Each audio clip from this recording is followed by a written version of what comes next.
crise politico-sécuritaire dans notre pays, le groupe de contact est de suivi à Bamako pour faire le point de la situation et le Mali compte sur l'accompagnement de la communauté internationale pour réussir les élections de juillet prochain. Après le gouvernement, l'Assemblée nationale d'accord pour la prorogation de l'état d'urgence jusqu'au 6 juin prochain, le gouvernement rassure qu'il n'y aura aucun impact sur la campagne électorale. Les 7 Français enlevés au Cameroun et retenus au Nigeria sont libres, sains et saufs. Ils sont déjà à Yaoundé pour un départ ce soir même pour Paris en compagnie du chef de la diplomatie française, Laurent Fabius. Nous sommes vendredi 19 avril. Mesdames et messieurs, bonsoir et bienvenue dans cette édition. Le processus politique et sécuritaire du Mali s'évalue depuis ce matin au Centre international de conférence de Bamako. Au peigne fin de la 4e réunion du groupe de soutien et de suivi de la situation dans notre pays, l'évolution du processus politique et de sécurisation, la situation humanitaire. Le président de la République par intérim, Dioncounda Traoré, a présidé la cérémonie d'ouverture. Et Sori Ibrahima Keïta était notre reporter.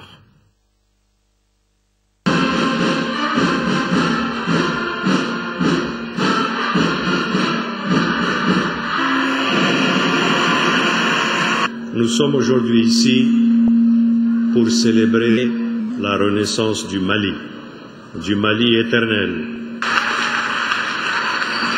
Je ne suis plus désormais seulement le président d'un pays en crise aiguë.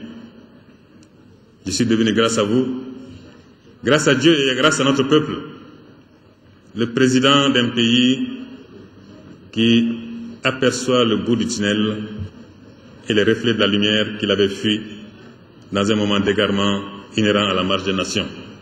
Que d'eau a donc coulé sous les ponts du Djoliba depuis l'éclatement de la double crise politico-sécuritaire au Mali, surtout depuis l'invasion des 2 tiers du Mali. La divergence était telle que les acteurs ne se parlaient que par médiateurs interposés. Et arrive l'action salutaire du 11 janvier 2013. Suite alors un dégel sur le terrain militaire accompagné des initiatives de Ouaga à Bruxelles en passant par Addis, Abidjan, Abuja entre autres.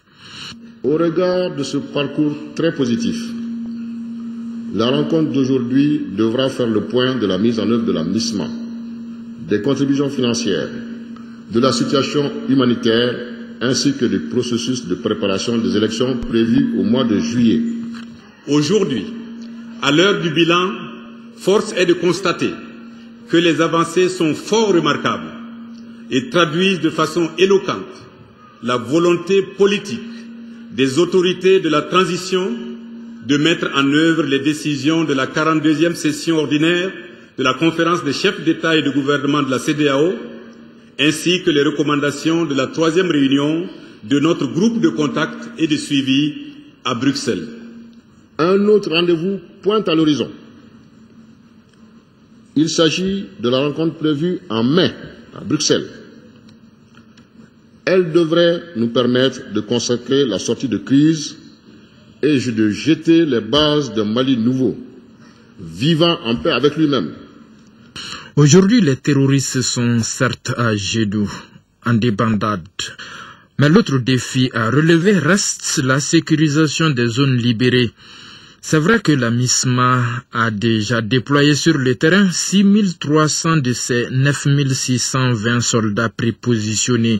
Cependant, la mue en une force onusienne s'avère une nécessité et cela s'appelle consolider les acquis pour éviter l'enlisement. Dans ces conditions, nous devons donc, mesdames et messieurs, nous mobiliser autour du consensus général qui se dégage pour une transformation de la MISMA en une opération des Nations Unies munie d'un mandat robuste sous le chapitre 7 avec une force parallèle capable de mener une contre-offensive, de neutraliser et éliminer les poches de résistance et les regroupements des terroristes et extrémistes. La situation ambiguë qui semble prévaloir dans la région de Kidal, avec les exigences persistantes du MNLA, devrait nous interpeller. En sa 42e session ordinaire, la conférence des chefs d'État et de gouvernement de la CEDEAO a exigé le déploiement de l'armée nationale sur l'ensemble du pays, puis demandé en conséquence le désarmement de tous les groupes armés.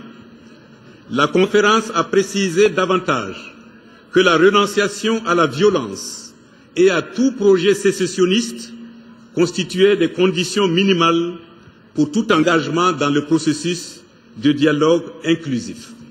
La stratégie intégrée des Nations Unies pour le Sahel est en cours de finalisation et nous espérons qu'elle servira d'outil pour s'attaquer à certaines des causes du conflit au Mali et dans le Sahel. Le Mali est presque entièrement libéré, il doit être sécurisé, il doit retrouver sa stabilité. Pendant cette transition, nous ferons avec votre aide à tous tout ce que nous pourrons pour que la situation redevienne normale et le plus rapidement possible. Nous savons que pour certains aspects, ce sera un processus long et que c'est un régime élu qui refera du Mali le pays tranquille et solide qu'il était. D'ores et déjà, il convient cependant de relever que l'action de la communauté internationale a permis à l'armée malienne de se remobiliser, de gagner en confiance et de monter en capacité pour remplir sa mission de gardien de l'intégrité nationale. Mais au-delà de la crise actuelle, il nous faudra aussi bâtir une armée plus républicaine, mieux adaptée aux défis sécuritaires d'un type nouveau. Le Mali aura besoin de tous ses fils, a ajouté Dioncounda Traoré, qui martèle que son gouvernement demeurera intransigeant sur les cas de violations éventuelles des droits de l'homme. Pour le dialogue inclusif, le Mali multi-ethnique et racial n'aura pas d'autre choix. Parole présidentielle. Et la commission dialogue et réconciliation devra largement y contribuer. Comme on pouvait s'y attendre à la cérémonie d'ouverture, deux sujets plus que d'actualité ont été abordés, la configuration de la commission dialogue-réconciliation et la tenue de la présidentielle de juillet prochain. Le président de la République par intérim a donné des assurances en insistant sur le mot rigueur, la rigueur qui a dominé dans la désignation de la commission dialogue et réconciliation. Le professeur Dioncounda Traoré au micro de Sori Ibrahima Keïta. L'élection présidentielle est planifiée pour juillet prochain, c'est-à-dire dans moins de 4 mois. C'est un défi colossal. Le gouvernement le sait, car elle est fortement influencée par le rythme de la normalisation au nord du Mali, par les capacités techniques de nos institutions électorales et par notre conscience aiguë d'organiser des élections crédibles et aux résultats acceptés. Nous savons le risque d'une crise post-électorale venant s'ajouter aux crispations que nous connaissons déjà. Mais en même temps, nous savons qu'avec l'aide de tous les amis du Mali, nous pouvons tenir ce délai. Surtout, il s'agit de vouloir aller aux élections, de ne pas prolonger inconsidérément la transition et de comprendre que plus celle-ci sera courte, mieux notre démocratie s'emportera. S'agissant du dialogue et de la réconciliation, une commission vient d'être mise en place, la commission dialogue et réconciliation. Ses membres ont été choisis à partir de critères rigoureux pour que les différentes sensibilités nationales y soient représentées ou s'y reconnaissent. Pendant 2 ans, cette commission mettra en dialogue tous les segments de notre pays et elle aura pour mission de réconcilier les cœurs et les esprits. Juste après la cérémonie d'ouverture, le Mali, notre pays et la mission, la force africaine, ont signé un accord de siège. Par cet accord, notre pays accepte d'abriter le siège de la mission dans le cadre de la réalisation de ses objectifs de sécurisation. Côté malien, on le voit sur ces images, l'accord a été signé par le ministre assurant l'intérim de celui des Affaires étrangères et côté MISMA par le commissaire paix et sécurité de l'Union africaine. La cérémonie de clôture de cette 4e réunion du groupe de contact et de suivi sur la situation politique et sécuritaire de notre pays. La cérémonie de clôture était prévue pour 18 h et les conclusions dans nos éditions de demain. L'Assemblée nationale vient d'approuver la prolongation de l'état d'urgence et cela jusqu'au 6 juin prochain. Le projet de loi a été adopté à l'unanimité des 129 députés présents. Les élus de la nation ont profité de la délibération pour débattre de la préoccupation sécuritaire avec le ministre délégué chargé de la décentralisation et de l'aménagement du territoire qui a assuré que la prolongation de l'état d'urgence n'aura aucun impact sur la campagne électorale. Moïse Traoré. L'état d'urgence est prolongé jusqu'au 6 juin. Les élus de la nation approuvent le projet de loi de prorogation par 129 voix pour, 0 contre et 0 abstention. Les recommandations de l'Assemblée nationale sont conformes à la loi relative à l'état de siège et à l'état d'urgence de la Constitution du 25 février 1992. Prendre toutes les mesures nécessaires pour préserver l'ordre public et la tranquillité des populations dans le cadre de l'état d'urgence. Mettre en œuvre ces mesures avec toute la rigueur nécessaire tout en veillant à éviter les abus éventuels. Organiser une vaste campagne d'information et de sensibilisation des populations. Plus particulièrement, l'Assemblée nationale demande au gouvernement de veiller à mettre fin aux abus constatés à l'intérieur du pays perpétrés par les autorités policières, militaires et judiciaires. L'ouverture de la campagne électorale est prévue le 16 juin 2013. Il n'y a pas d'impact sur la campagne. S'agissant maintenant des activités pré-campagne, la loi n'en fait pas cas et on pense que c'est la responsabilité de chaque acteur politique d'aller vers ses militants et dans les conditions qui ne perturbent pas effectivement l'état d'urgence. La situation sécuritaire tant en milieu rural qu'en ville préoccupe les élus et le gouvernement. Le contrôle, ce n'est pas seulement ceux qui portent la tenue ou bien qui ont des armes. Le contrôle peut être très discret et efficace. Et je considère que ceux qui sont en armes et en tenue, c'est plus pour faire de la dissuasion. L'instauration de l'état d'urgence remonte au 12 janvier 2013. Elle est ainsi maintenue pour 47 jours. Le président du Conseil économique, social et culturel a eu ce matin une séance de travail avec une mission d'appui du Bureau international du travail BIT. Au centre des entretiens, la promotion du dialogue social et la création rapide d'emplois. Le directeur du BIT Dakar, à la sortie de la séance de travail, est au micro de Mohamed Touré. Nous avons pu être reçus par le président du Conseil économique, social et culturel, M. Bita et son bureau, et le bureau du Conseil, pour échanger avec lui, avec le Conseil économique, social et culturel, sur le meilleur moyen d'appuyer le Mali à se reconstruire à travers le dialogue social, à travers la création d'emplois et d'emplois décents. Ce que nous voulions échanger avec le Conseil, parce que le Conseil économique, social et culturel, c'est un conseil qui représente toutes les catégories de la population des communautés. Et il y a tous ces composantes. Nous pensons qu'avec le dialogue social, ils peuvent contribuer de manière significative à la construction de ce pays. C'est cela que nous sommes venus voir avec lui et nous avons convenu des actions à entreprendre rapidement, à court terme, des actions de renforcement de capacité en dialogue social, parce que le problème de ce pays aussi, c'est le dialogue. Nous pensons que l'OIT, le Bureau international et l'Organisation internationale peuvent contribuer aussi par son mandat de promotion de la justice sociale dans le monde à aider à créer des conditions favorables à la création d'emplois pour les jeunes, au dialogue social pour que les gens puissent vraiment travailler ensemble pour construire ce pays.